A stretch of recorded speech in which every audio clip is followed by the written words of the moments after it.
And welcome to the Chipotle Mexican Grill fourth quarter 2024 results conference call. All participants will be in listen-only mode. Should you need assistance, please signal a conference specialist by pressing the star key followed by 0. After today's presentation, there will be an opportunity to ask questions. To ask a question, you may press star then 1 on your telephone keypad, and to withdraw your question, please press star then 2. Please note today's event is being recorded. I would now like to turn the conference over to Cindy Olson, Head of Investor Relations and Strategy. Please go ahead. Hello, everyone, and welcome to our fourth quarter and full year fiscal 2024 earnings call. By now, you should have access to our earnings press release. If not, it may be found on the Investor Relations website at ir.chipotle.com. I will begin by reminding you that certain statements and projections made in this presentation about our future business and financial results constitute forward-looking statements. These statements are based on management's current business and market expectations, and our actual results could differ materially from those projected in the forward-looking statements. Please see the risk factors contained in our annual report on Form 10-K and in our Form 10-Qs for a discussion of risks that may cause our actual results to vary from these forward-looking statements. Our discussion today will include non-GAAP financial measures. A reconciliation to GAAP measures can be found via the link included on the presentation page within the Investor Relations section of our website. We will start today's call with prepared remarks from Scott Boatwright, Chief Executive Officer, and Adam Reimer, Chief Financial Officer, after which we will take your questions. Our entire executive leadership team is available during the Q&A session. And with that, I'll turn the call over to Scott. Thanks, Cindy, and good afternoon, everyone. I speak on behalf of everyone at Chipotle when I say that we are deeply saddened by the devastation caused by the recent wildfires in Southern California. The safety of our restaurant teams and guests is a top priority. And fortunately, I'm pleased to report that our team members are safe and the impact of our business has been minimal. In response to this tragedy, Chipotle has provided thousands of burritos to firefighters and first responders, committed $1 million in free meals to those impacted, as well as made donations through our Cultivate Foundation to charitable organizations aiding in the relief efforts. We also featured the American Red Cross in our app to provide our guests a way to donate by rounding up their change. I want to thank our employees and our guests for helping to support the recovery efforts in the affected communities. Now turning to our business update.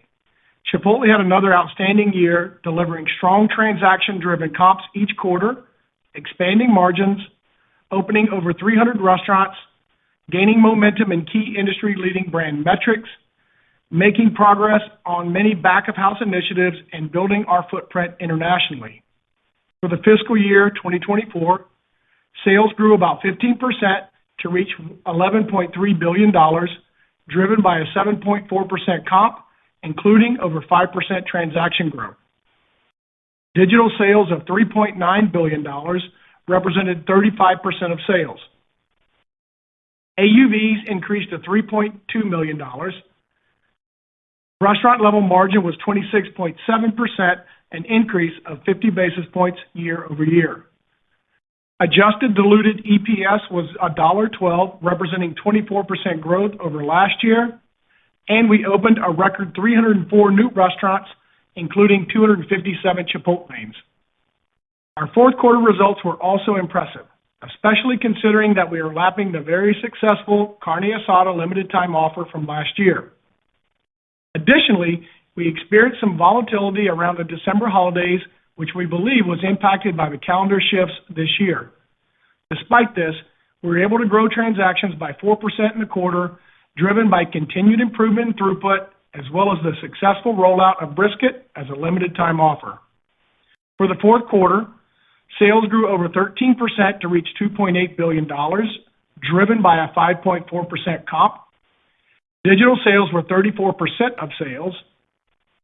Restaurant-level margin was 24.8%, a decline of 60 basis points year over year. Adjusted diluted EPS was 25 cents, representing 19% growth over last year, and we opened 119 restaurants, including 95 Chipotlanes. Considering our underlying trends as well as our incremental throughput opportunity and strong marketing plan, we believe we can continue to drive positive transaction comps in 2025 and anticipate annual comps to be in the low to mid-single-digit range. Adam will provide more details on this in just a few minutes. Now, before I dive into an update on our strategies, I wanted to take a minute to share a key takeaway from our leadership summit we held in November. An important theme we are prioritizing is to be guest-obsessed.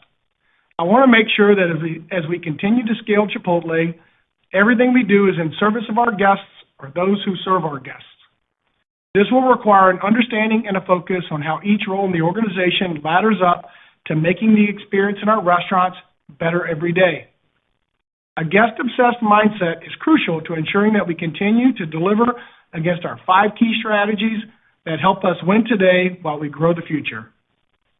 And these strategies include running successful restaurants with a people-accountable culture that provides great food with integrity while delivering exceptional in-restaurant and digital experiences.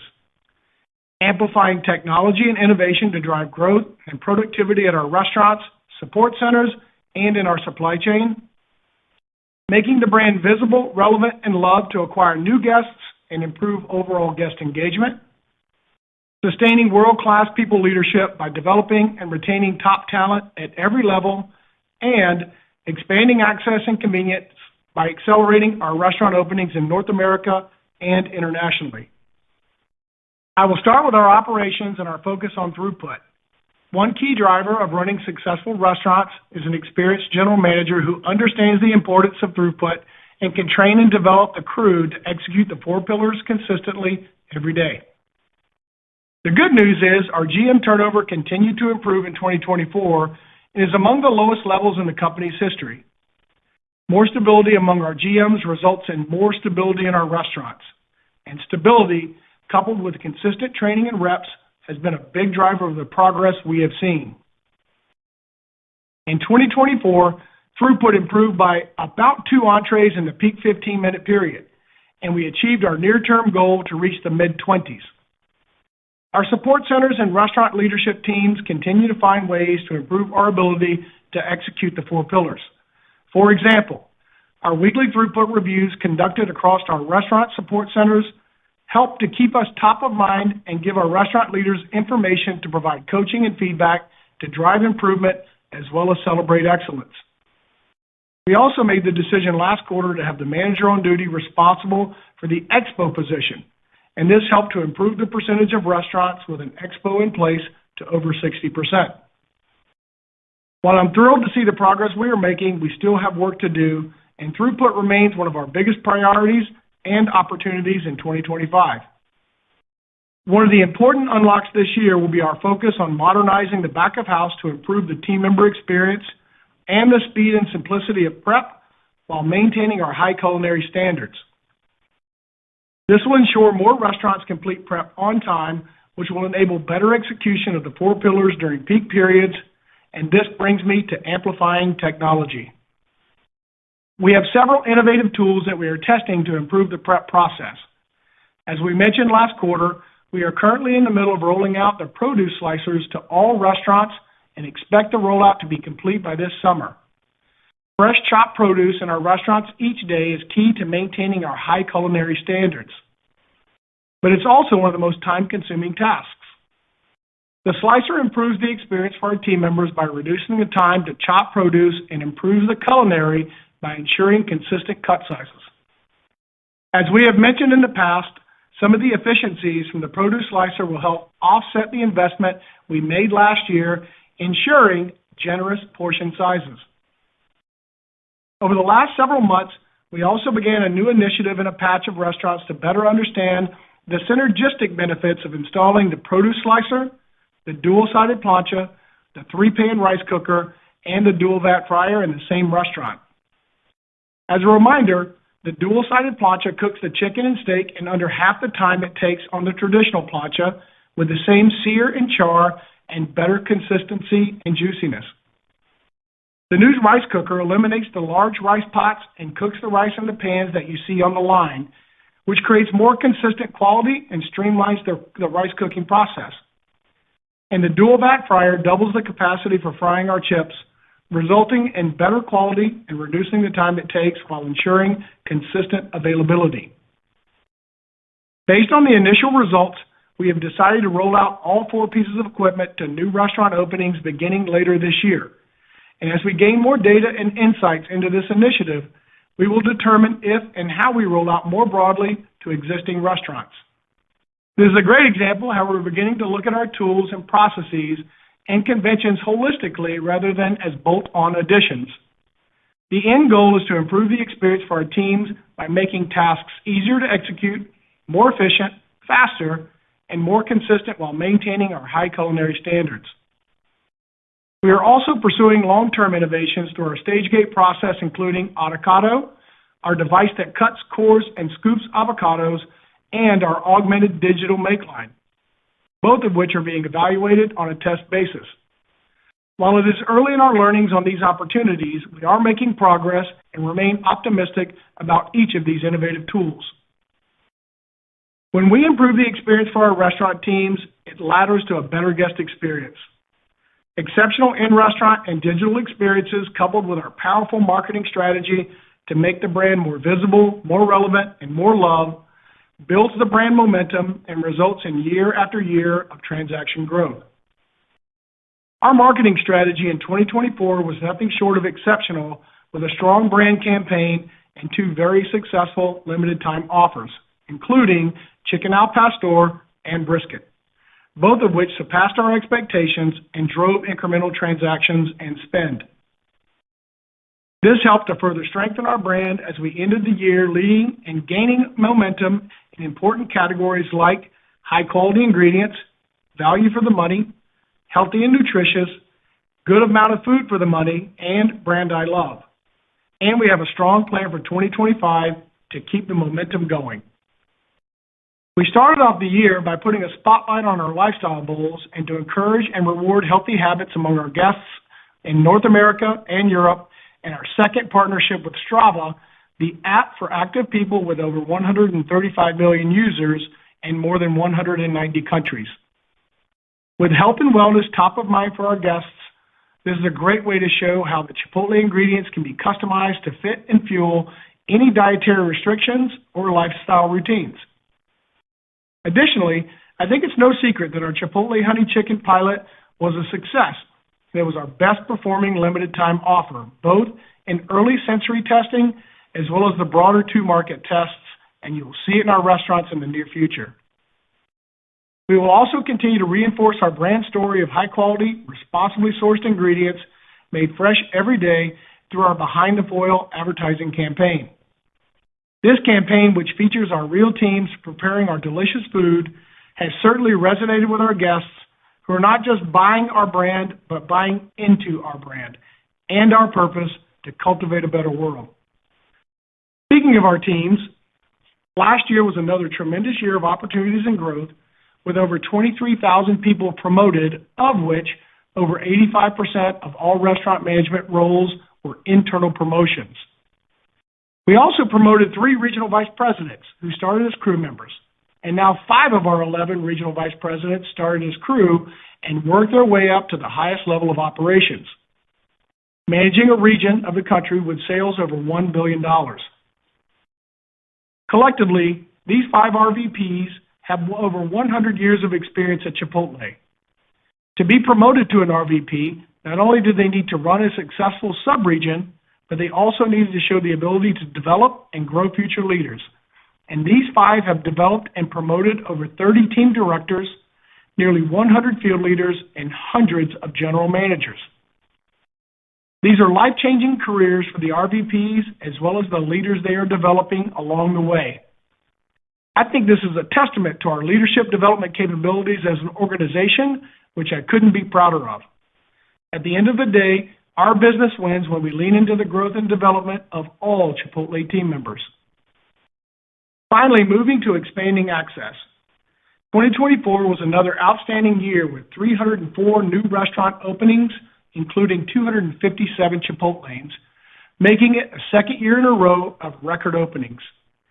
We continue to anticipate between 315 and 345 new openings in 2025, with at least 80% including a Chipotlane. I'm excited to share that we recently surpassed our 1,000th Chipotlane and now this drive-through format makes up over 25% of our restaurants. On average, the Chipotle takes less than 30 seconds to complete the order pickup process. The added convenience has been incremental as Chipotlanes continue to generate better revenues, margins, and returns than non-Chipotlanes opened at the same time. It can also be seen in the mix of business as Chipotlanes have a larger pickup mix, mostly offset by a lower delivery mix. Shifting to outside the U.S., we now have 85 international restaurants, including 55 in Canada, 27 in Europe, and 3 in the Middle East. As we mentioned last quarter, we're proving that Chipotle resonates across geographies, and we will accelerate growth in Canada and the Middle East in 2025. We will also continue to make progress on proving out the economic model in Europe and begin to build a pipeline for growth. To conclude, 2024 was another year of milestones, including growing transactions over 5% and surpassing $3.2 million in AUV, reaching 1,000 Chipotlanes, opening our first restaurants in the Middle East, and making tremendous progress in Europe. I want to thank our 130,000 employees for your hard work last year. The amount of talent and passion we have is more than most businesses could ever hope for. I don't take that for granted, and I'm proud to be a part of this great organization that prioritizes our people and their growth. And we continue to have so much growth in front of us as we aim to reach 7,000 restaurants in North America, grow our AUVs beyond $4 million, expand margins, and make progress toward becoming a global iconic brand. This will require exceptional people, exceptional food, and exceptional throughput, and a commitment to being guest-obsessed. I'm confident that we have the right team to achieve these ambitious goals and that the best is yet to come. With that, I'll turn it over to Adam. Thanks, Scott, and good afternoon, everyone. Sales in the fourth quarter grew over 13% year over year to reach $2.8 billion, as comp sales grew 5.4%, driven by 4% transaction growth. Our comp included a negative 20 basis point true-up related to our loyalty program. As a reminder, in Q4 of each year, we reevaluate the estimated breakage for loyalty points that will expire, and this year we decreased our estimate due to higher member engagement. Restaurant-level margin of 24.8% declined about 60 basis points compared to last year. Earnings per share was 24 cents on a GAAP basis and 25 cents on a non-GAAP basis, adjusted for unusual items, representing 19% year-over-year growth. During the quarter, transaction comps were positive in all months, driven by the launch of brisket and continued improvement in throughput. As Scott mentioned, we experienced softer trends around the holidays in late December, which we believe was due to Christmas and New Year's falling in the middle of each week. Comps have been volatile so far in 2025, with weather having a larger impact on our sales than what we experienced last year. While we believe underlying transaction trends are healthy and we have a strong plan for the year, we do compare against progressively tougher comps in the first half of the year, and therefore are guiding to a low to mid-single-digit comp for the full year. There are also a couple of factors to keep in mind when you think about the full year. In the second quarter, we will be rolling off about 90 basis points of pricing in April when we lap the pricing we took last year in California to offset the step-up in wages. And Easter will fall back into the second quarter this year, which will negatively impact Q2 comps by about 100 basis points, with no net benefit in the first quarter because of leap day in the prior year. I will now go through the key P&L line items, beginning with cost of sales. Cost of sales in the quarter were 30.4%, an increase of about 70 basis points from last year. The benefit of our menu price increase was more than offset by higher usage as we focused on ensuring consistent and generous portions, as well as the mix impact from our premium smoked brisket LTO and inflation across several items, most notably avocados and dairy. Relative to our guidance, avocados were favorable as the year-over-year step-up was less than we anticipated. For Q1, we expect our cost of sales to be in the high 29% range as pricing leverage and the benefit from brisket ramping down will be partially offset by higher costs across several items, most notably avocados and chicken. Our guidance does not include the impact of the new tariffs on items imported from Mexico, Canada, and China. We source about 2% of our sales from Mexico, which includes avocados, tomatoes, limes, and peppers, and less than 0.5% of our sales from Canada and China. If the recently announced tariffs go into full effect, it would have an ongoing impact of about 60 basis points on our cost of sales. Also, we remain confident that we can offset the 60 basis point portion investment we made in 2024. Recently, we have started to see the impact ease slightly as we expected, and we will offset the remainder through efficiencies we have identified within our supply chain, as well as several in-restaurant initiatives, including the produce slicers. While we expect to realize some of the benefit in the first half of the year, we don't anticipate a full offset until the second half of 2025. Finally, underlying cost of sales inflation is expected to be in the low single-digit range for the first quarter and for the full year, which excludes the normalization of avocado prices, the mixed impact from LTOs, the portion investment, and any impact from tariffs. Labor costs for the quarter were 25.2%, an increase of about 20 basis points from last year, as the benefit from sales leverage was offset by wage inflation. For Q1, we expect our labor cost to be in the high 24% range, with wage inflation in the mid-single-digit range. We anticipate wage inflation will step down to the low single-digit range in Q2 and for the remainder of the year, when we lap the nearly 20% step-up in wages in California that went into effect in April of last year. Other operating costs for the quarter were 14.5%, a decrease of about 20 basis points from last year. The decrease was driven by sales leverage and a lower delivery mix, partially offset by a true-up and insurance reserves. Marketing and promo costs were 3% of sales in Q4, a decrease of about 10 basis points from last year. In Q1, we expect marketing costs to be in the low 3% range, with the full year to come in the mid-2% range. In Q1, other operating costs are expected to be in the low 14% range. G&A for the quarter was $191 million on a GAAP basis, or $175 million on a non-GAAP basis, excluding about $12 million related to equity awards granted for retention of key executives and a $4 million increase in legal reserves. G&A also included $133 million in underlying G&A, $32 million related to non-cash stock compensation, $8 million related to higher bonus accruals and payroll taxes on equity vesting and exercises, and $2 million related to our upcoming Field Leadership Conference, which is scheduled in Q1 for this year. We expect our underlying G&A to be around $135 million in Q1, and will step up each quarter as we make investments in people and technology to support ongoing growth. We anticipate first quarter G&A will also include around $33 million in stock-based compensation, although this amount could move up or down based off our actual performance and is subject to the final 2025 grants, which are issued in Q1.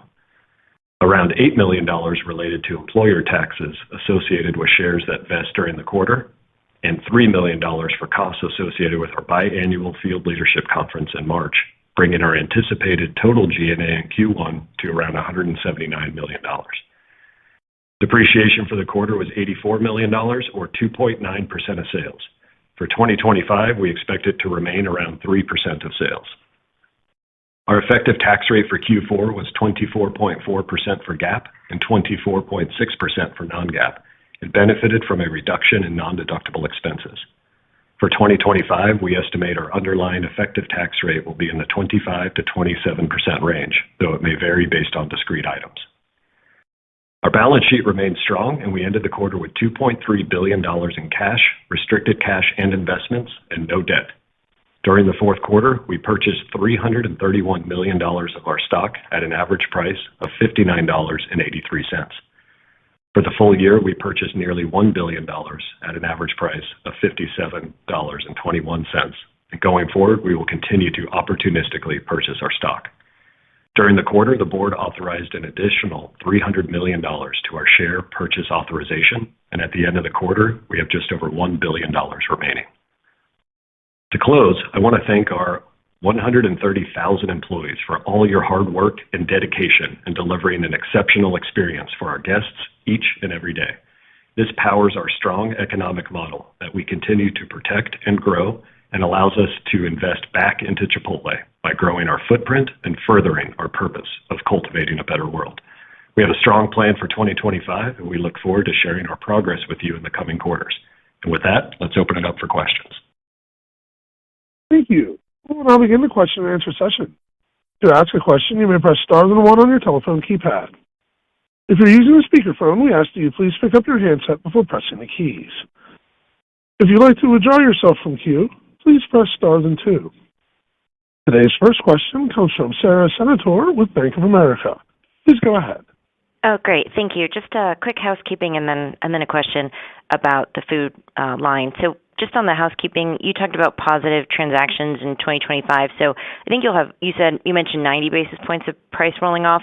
If you don't take any additional price, what does that look like for the full year? I think you would still have some. And then the question about food costs is, better than we expected, given, all the headwinds you highlighted in terms of inflation and portion investments. I guess to the extent that it was better than you thought, what was the impact? Was it the pricing? Was it benefits from supply chain earlier than you expected? And have you contemplated, tariffs as you think about it going forward? Thanks.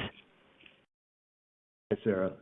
So on your first question, we believe pricing will be somewhere around 2% in 2025, and so that assumes no additional price, because if you think about it, we just took about 2% in December. That'll carry through December of this year, and then we roll off the roughly 1% national impact from the FAST Act pricing in April. So that comes to be around 2% for the full year. And then on your second question, you're right, we came in a little bit better than we guided in Q4 on cost of sales, and that was mostly because the step up in avocado prices was a little bit less than we anticipated. It's still happening. It just is more of a timing issue. Great. And Sarah, did you have a tariff? question? Sorry, this is Scott. Sarah, did you have a question around tariffs? Yeah, just anything, I know it's obviously in flux, but to the extent that avocados have been a swing factor, if you wouldn't mind touching on that. Thank you. Yeah, I'll take this one if you don't mind, Sarah. So our supply chain team has done a remarkable job over the last couple of years with vendor diversification and moving some country of origins out of Mexico proper. Today, we source from both Colombia, Peru, as well as the Dominican Republic. Only about 50% of our avocado supply today is coming out of Mexico. And I think we said earlier in the prepared remarks, it's about a 60 basis points impact if it's something that sustains for the year. Thank you. Thank you. And our next question comes from David Tarantino with Baird. Please go ahead. Hi, good afternoon. My question's on the comps guidance for the year. I think, Adam, you mentioned a few issues related to the first half. I was just hoping that maybe you could elaborate on how you're thinking the comp trajectory could play out as the year goes on. And I have a follow-up. So thanks, David. I'll start talking about really January. So if you look at January from a transactions comp standpoint, we ran about a -2, and that included a pretty sizable impact from weather as well as the calendar shift, which kind of had, people going back to work and to school a little bit later with the New Year's Day falling in the middle of the week, and then a very small impact from the wildfires in LA. All of that was about a 400 basis point impact on our comps in January. And so the underlying trend there is closer to about a +2. And so if you push that +2 forward for the rest of Q1, we believe that Q1 will come somewhere around flat-ish on comps. And the reason for that is really when you're looking at February, we're going to be comping over a really successful braised beef barbacoa campaign that we did last year. And that one, the amazing thing about that is we really saw a nice uplift, not only in transactions, but also in mix that caused a really nice lift in check. A lot of that sustained. And so we don't believe it'll hit quite the same way this year because of how much of it sustained. So that's going to be a bit of a tougher comp, as well as the second iteration of Chicken Al Pastor hitting in March. It was really pent-up demand from the first time that it was in restaurants. And so when that going up as much as it did, that's going to be a really tough comp going into March. And then Easter is also kind of a delay. And so Easter, being a few weeks later is going to cause a little bit of, a loss in sales in the sense of Easter tends to really spring our burrito season or beginning of kind of that spring step-ups that we see. So the fact that that's happening several weeks later makes us believe that all of those things will lead to kind of a flat transaction comp in the first quarter. And then when you go into the second quarter, really strong comps from the year before. So I think that'll be kind of the low point for us in terms of the comparison for the full year. And then we'll step up in Q3 and Q4 from there to get to that low to mid-single digit guide that we have for the full year. Great. That's helpful. Yeah, I just want to say, David, I apologize. I think Adam said that the comp would be flat for the quarter. He meant the transaction would be flat for the quarter. I want to make sure we cleared that up. Yeah, thanks for that clarification. I guess, are you assuming a big lift from, you mentioned honey chicken would be coming pretty soon. Is that embedded in your guidance, or are you assuming something similar out of honey chicken as you saw it at Chicken Al Pastor? I guess, how should we think about, potentially the upcoming launch of that you signaled? Yeah. Hi, David. Scott here. That is not included in the guidance that Adam just gave you. And we typically launch our LTOs around mid to late March.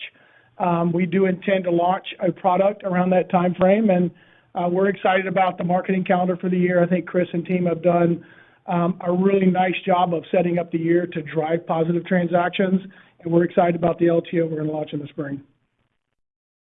Thank you very much. Thank you. And our next question comes from David Palmer at Evercore ISI. Please go ahead. Thanks. As a follow-up on that commentary about the LTO with honey chicken lapping Chicken Al Pastor, to some degree I feel like we all focus on these LTOs as the big driver for comps. It's just obviously easy for us to focus on these innovations. But when you think about real comp drivers for the year, I'm wondering what other things you're really thinking about that'll give you momentum as you go through the year.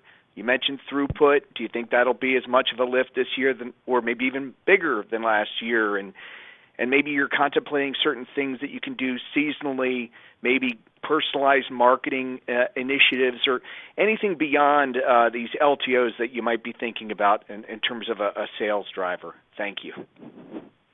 Yeah, David, you've heard us talk about this idea of having the flywheel really generating outsized performance, and the flywheel can being inclusive of great operations, great marketing, and a great digital strategy.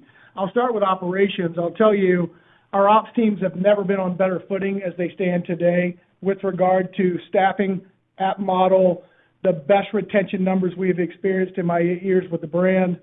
Culture is really strong in the organization today, and we're set up for what can be an extraordinary year around this idea of improving this guest experience, the total guest experience. We've spent a lot of time over the past many years really getting to the heart of extraordinary culinary. Speed down the line has been a key focus. There's more work to do there, David.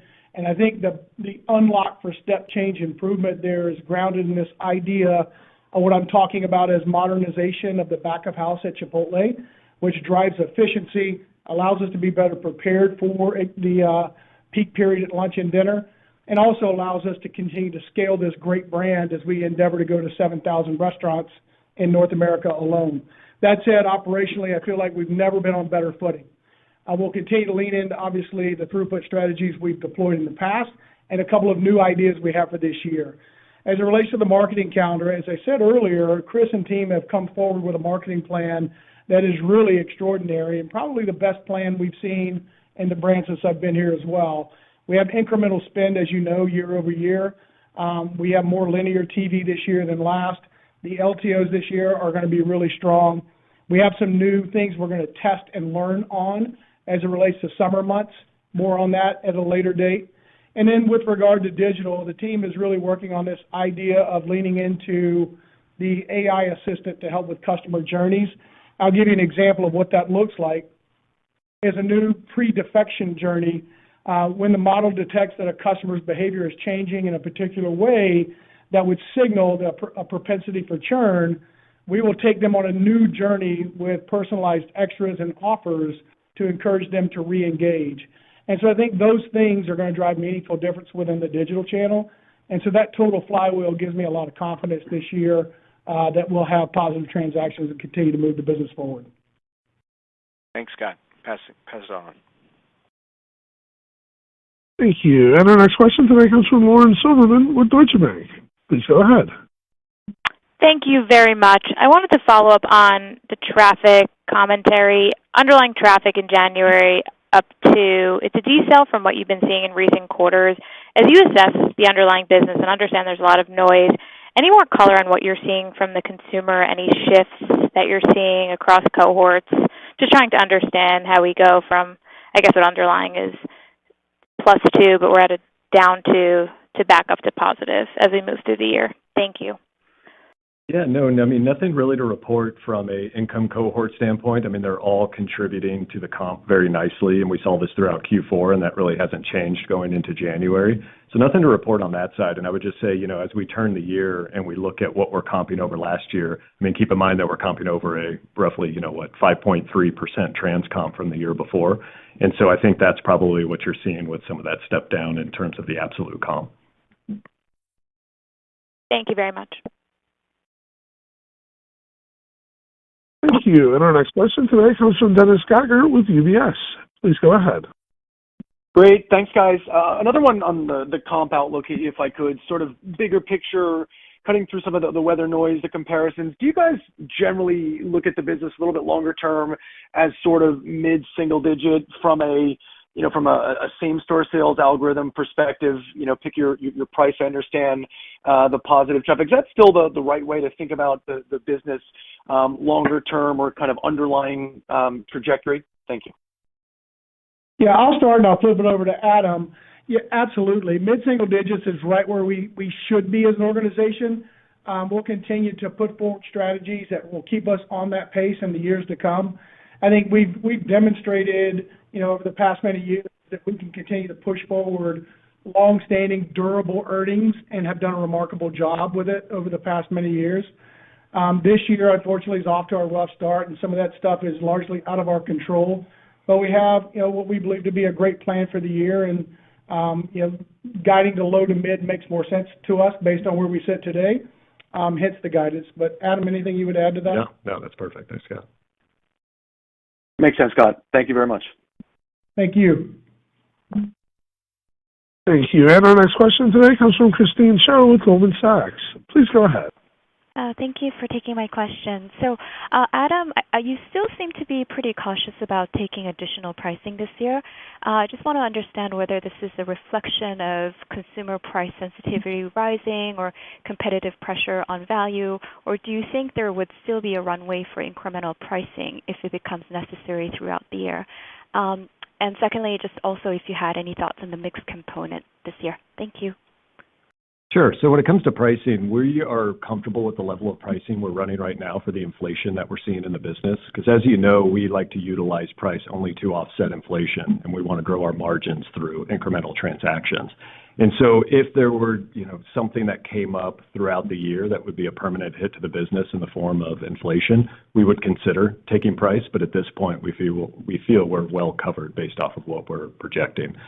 And then your question about mix. So the mix drag in Q4 was about 70 basis points. Keep in mind, 20 basis points of that is related to the loyalty adjustment that we took, which was a multi-period adjustment. So it's really, outside of that, the underlying mix drag was about 50 basis points. And when you're looking at that a little bit closer, it's still driven by a decline in group size. And a big component of that decline in group size that we saw in Q4 really happened in those last couple of weeks of December as it relates to that calendar shift. And then we're continuing it, and there was also a benefit. So when you think about the offset to that group size decline, benefits really came from brisket being a premium priced item, especially compared to carne asada in the year before. And then I'm happy to report we're continuing to see strength in sides. And this is coming from queso. This is coming from extra meat and chips. You probably remember us talking about this for several quarters in a row now. And so that did not change in the fourth quarter. And so those are the main components of that mix. Great. Thank you. Thank you. And our next question comes from John Ivankoe with J.P. Morgan. Please go ahead. Hi, thank you. The question is on the labor market for you and obviously the entire industry. As we went through the end of 24 and into early 25, wage rates have actually been, fairly cooperative, maybe outside of California, but fairly cooperative, and turnover levels across the industry have been fairly low relative to historic averages. So can you comment, I guess, of, why you think that may have happened?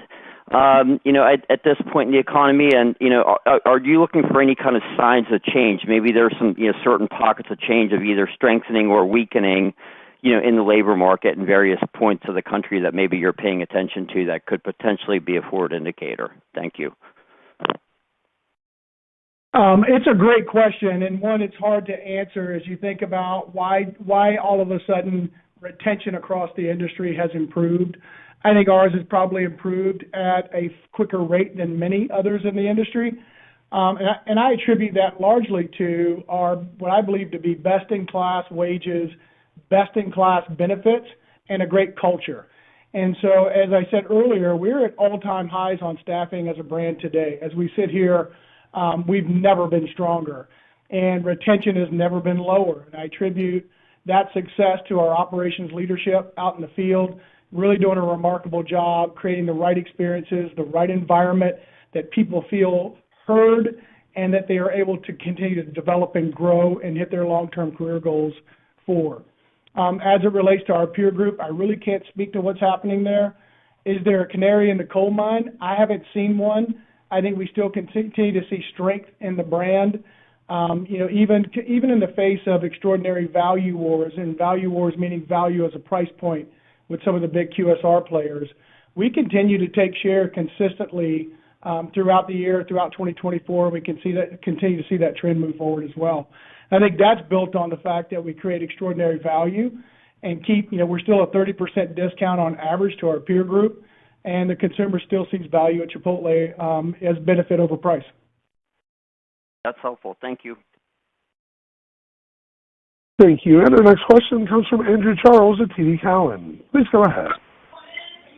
Great. Two questions for me. Scott, in light of the external environment that's presenting some challenges to start the year, can you talk about the decision to keep March as the time to launch this upcoming chicken promotion when it possibly could have been accelerated to help, make up for some of the shortfall the external environment caused to start the year?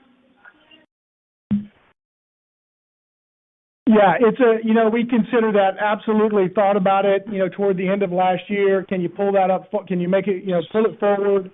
To be quite frank, there were two things that went into the decision. Number one is we had a lot of confidence in braised beef barbacoa, even the second time through. We think will be a meaningful launch in February. We really want to target that March timeframe as it relates to linear TV specifically, because we know that our reach and frequency is much stronger in that March-April timeframe. And so it's fishing when the fish are biting, if you will, and putting all of our marbles in one hat. Hopefully that's helpful. Okay. Yep, that's great clarity. Thanks. And then my second question was around, I think in the past you talked about the addition of the expediter position, helps drive around 5 incremental transactions during that peak 15-minute window. So I'm curious, what is the gating factor to getting that staffing of that position, from 60% to closer to 100%?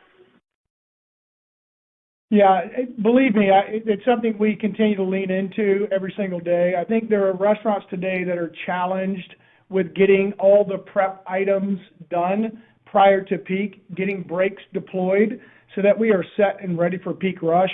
Oftentimes, what we find when we don't have the expo in position, there are people that are out of position, either on breaks, at the dish sink, washing the enormous amount of wares we use on a given day, or still involved in prep activity.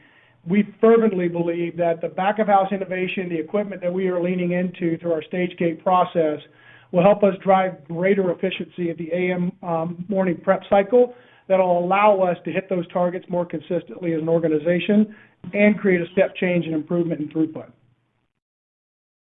Very good. Appreciate it. Thanks. Of course.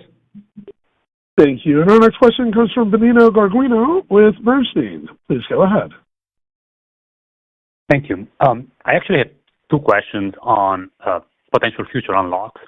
The first one is, if you're looking at international markets, with nearly 1 year of new leadership team in the UK, what are now the restaurant level margins in that region, and how have they improved over time? And maybe, Scott, what other initiatives are you expecting to close the gap on margins versus the U.S.?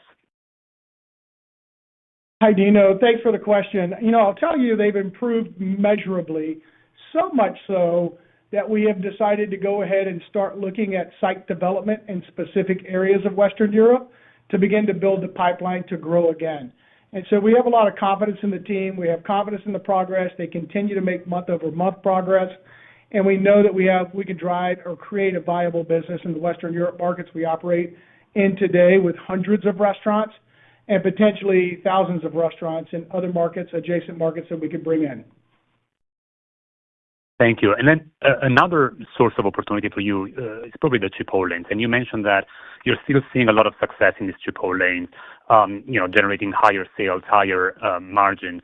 What is your aspirational opportunity to maybe retrofit the stores with more Chipotlanes, given that they've proven their success?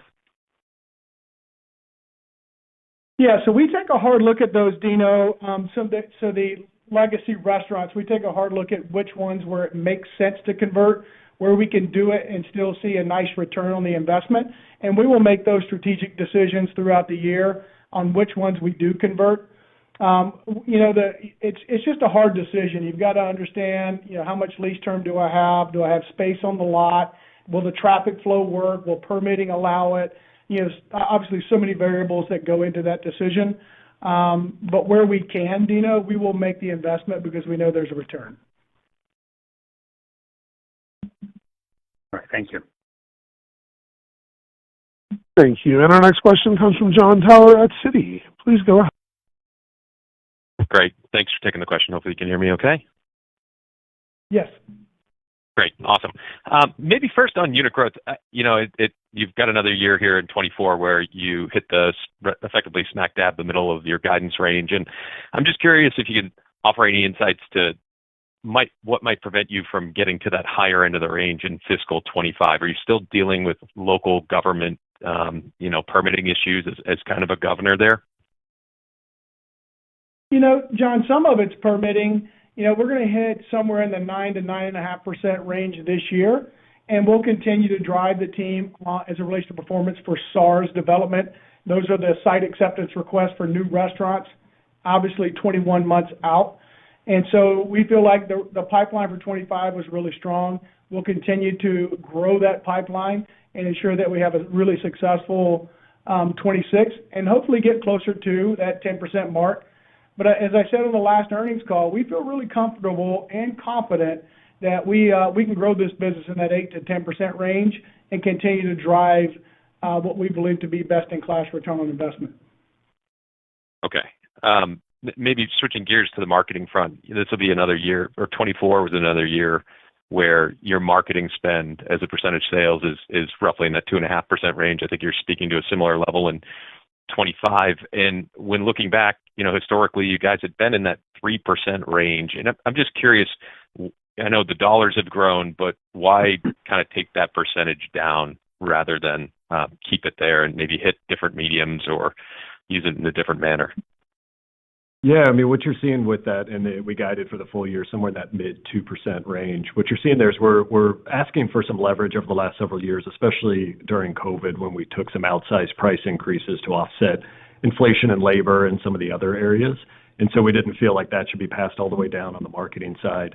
And so that's why we're showing a little bit of leverage compared to that historically. However, it is still, like you noted, a very big step up year over year, something around 8.5%. But it's something that we can continue to pull that lever. So if there's good areas that we can invest in that we think we can get a good return, we'll absolutely pull that lever when those opportunities come up. Okay, great. I'll pass it along. Thank you. Thank you. And our next question comes from Brian Harbour with Morgan Stanley. Please go ahead. Yeah, thanks. Good afternoon, guys. How would you sort of contextualize the performance of brisket this time relative to, the past iteration of that and other LTOs? And was there anything different just about timing? Like, for example, was it sort of a stronger start and did it trail off at the end, or was it pretty strong throughout? Yeah, I'll start, and then Scott, feel free to add in. And so we felt like, brisket, this was the first time it had been back in quite some time, because as you know, it's a very difficult item to procure, and especially for us to last several months and the amount of restaurants that we have and things like that. And we were very, very excited about the performance. It hit really high in terms of transactions as well as those that are switching, from all across proteins, not just, steak and barbacoa, but also chicken as well. And so it performed really, really well at the onset, and then continued through the end of the year and into January. So we're happy with the fact that a lot of our existing customers switched over to brisket. It drove a lot of new customers to the brand, and that it sustained really nicely. And so we're really happy with the results of brisket as well as the hype because, as you know, it took a couple of years to get it back into our restaurants, and I think that built up some of that hype. Yeah, I would tell you it's an extraordinary product, and hopefully the folks on the call have tried it many times throughout the promotional window. I know I probably ate it once a week throughout the entire season. The teams in the restaurant did a really remarkable job delivering that experience with excellence this time around, and the consumers voted with their wallets, and the incidents remained strong throughout the entire promotion. It's something we would probably do annually, maybe even permanently if you could find adequate supply, but unfortunately that's not the case. So hopefully we can bring it back as a future LTO, as an arrow in the quiver in the years to come, but we'll see. Okay, great, thanks. Just on the equipment discussion, so the produce slicer, I guess my question there was, once you roll that out, does that actually change? I know you could redeploy some of that labor, but does it actually sort of change labor hours needed? If people can, I don't know, show up an hour later, for example. And then, Scott, you talked about sort of that new suite of equipment that you're testing, but if you were to sort of put that in more existing locations or try to roll that out faster, is there, any obstacle to doing so besides just kind of, securing supply of equipment? Yeah, so the produce slicer will save labor. We plan to redeploy some of that labor and capture part of the labor. How much we have is undecided at present. The other pieces of equipment are also pieces of equipment that will drive efficiency in the restaurant, better team member experience, better culinary, but it'll also allow us to redeploy or take labor as margin as well. One of those examples is the dual vat fryer.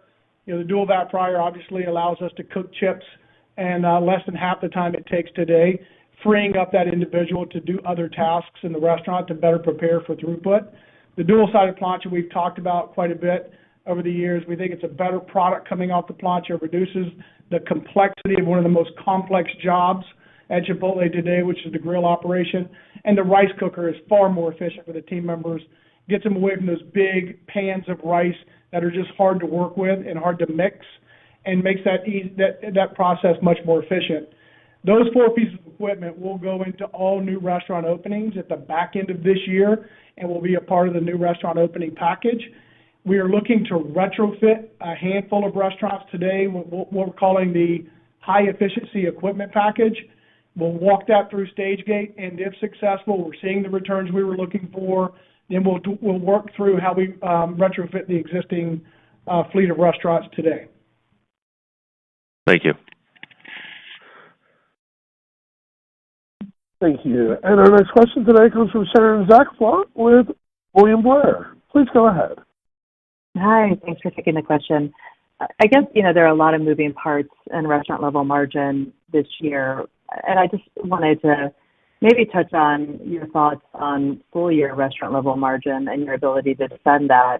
It feels like it might be a tale of two halves where, down in the first half, maybe up in the back half. I'm wondering if that's correct. And then secondarily, in terms of the opportunities to mitigate those portion investments, is there any thought or opportunity to accelerate the harvesting of those efficiencies? Thanks.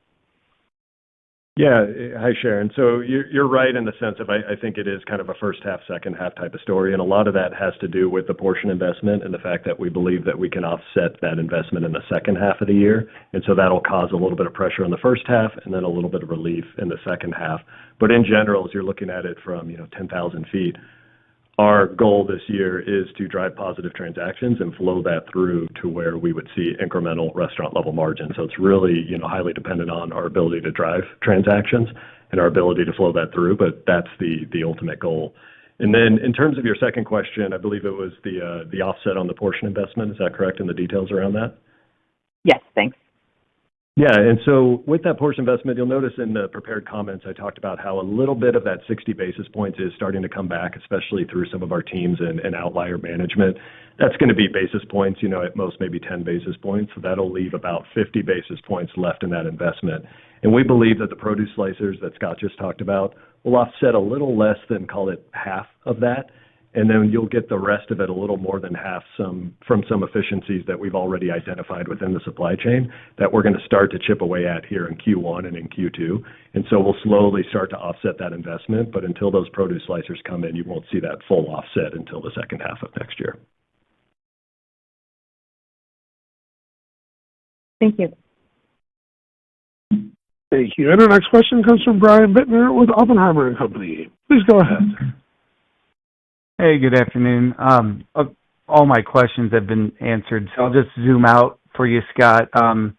You were named permanent CEO in November, and I know on the last call you talked a lot about how the strategy isn't changing, and I think that makes a lot of sense. But now that you're taking on the permanent role of CEO, are there any differences between you and Brian and how you look at the business that's maybe worth pointing out on this call, or perhaps maybe there's opportunities where you see you could lean in more?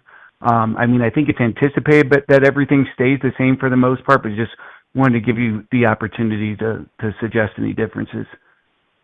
I really appreciate that. I don't know there are a ton of differences. Here's what I would tell you is there are three core things that we have the organization focused on for the year. And I talked about this differently in the last earnings call when I talked about a more connected organization. And what I endeavor to do, and this leadership endeavors to do, is be more connected to the guest and around this idea of guest obsession. And if you're in a support center role, your guests are the folks out in the field that are doing the work in our restaurants every day. And I need us to obsess over those individuals. At the restaurant level, we have to do a better job of creating a better experience consistently for all guests that come into our restaurants, whether that's clean dining rooms, smiles down the line, or better guest recovery. We have opportunity there. We're really, really strong with culinary today. We're really strong with speed down the line. We have best-in-class team members, in every single restaurant. We can do a better job of creating a really unique experience as it relates to guest obsession. That's number one. Number two, I keep talking about this, it's a critical one, is modernization of the back of house. And I own that one because I've been reluctant for many, many years as the chief operating officer to make any wholesale changes to how we deliver the experience. And it's taken me a long time to get comfortable with equipment innovations that will come into the back of house and modify, if you will, the knives and cutting board process that we have today. I've gotten comfortable because we still need the knives and cutting boards, and we create a better consistent cut size, which ladders to a better consistent recipe and taste profile. So if we can generate that experience and be more efficient and have better culinary, I am all in. So we are bought into this idea of modernization of back of house. And the last thing is around this idea of growth. And growth, not only in organic growth, new restaurant growth around the globe, if you will. And as we move into other countries like the Middle East, we're taking a look at a couple of other partnerships as we speak today around the world. But growth with people and growth in from our restaurants all the way up to this executive team. How do we think about development? How do we continue to lean in on growth for individuals that have career aspirations? We want people to start here, stay here, and know they'll hit their career goals and life journeys right here at Chipotle. So those are the three things that I continue to pound the drum on. This team is aligned behind, but it's still grounded in the 5 key strategies that remain unchanged. Thanks for that, and congrats. Thank you. Thank you. And our final question today comes from Zach Fadem with Wells Fargo. Please go ahead. Hey, good afternoon, and thanks for fitting me in. So wanted to follow up on the restaurant level margins. As we've been looking at about 20% incremental flow-through in the second half of the year, it seems like we should expect similar in the first half of the year. But as the portion investment eases, maybe you have some equipment productivity, a return to, reaccelerating comps. Is the high 30 to low 40% incremental margin still the right way to think about this business, or are there any other puts and takes we should keep in mind? No, that 40% flow through is still very much intact, and you're right on the pieces as to why the second half of the year it's been closer to, call it 20%, because of the portion investment. And then as we start to chip away at that in the first half of this year, like you said, as well as start to drive transaction comps, we'll climb back to that, I believe, for the second half of the year. So you've got the pieces spot on. Perfect. And then, Scott, you just mentioned, the potential to explore additional partnerships around the world. So I guess first question is, I presume the relationship with Alshaya is going well. And second, any additional color on regions that you might be interested in down the road? It's our belief that Chipotle works in all geographies around the globe. We think we have an extraordinary product. And it's hard to argue that rice, beans, and chicken doesn't work around the globe. So we have a lot of confidence in our strategy. The partnership with Alshaya, I'll talk about first, is going really, really well. And so we have 3 restaurants open, 2 in Kuwait, 1 in Dubai. We have 1 additional restaurant in Dubai opening very soon. We're happy. Mohammed Alshaya is really happy with the relationship, and we'll continue to expand pretty aggressively with the Alshaya group here in 2025. As we think about other partnerships around the globe, I'm sure you could probably think about or come up with the countries we're thinking about, whether it's Southeast Asia or Latin America. And we will probably go with like-minded partners, big, robust organizations with a lot of track record of success with American brands within their geography, and folks that we know that will have as much passion around what we do as the people in this building. So hopefully that gives you some additional color. Thanks for the time. Thank you. This concludes our question and answer session. I'd like to turn the conference back over to Scott Boatwright for any closing remarks. Well, thank you all for listening in today. I was really proud of how the year landed. I'm really proud of this organization and what this team has accomplished. Whether you're in our support centers, doing the good work, supporting our restaurant teams, with 130,000 people out in our restaurants today that show up every day with a lot of passion around this idea of cultivating a better world. I couldn't be prouder of where we sit. I couldn't be more excited about the year ahead of us. Thank you all. Thank you all for listening in today, and we'll talk soon. Thank you, sir. This concludes today's conference call. We thank you all for attending today's presentation. You may now disconnect your lines and have a wonderful day.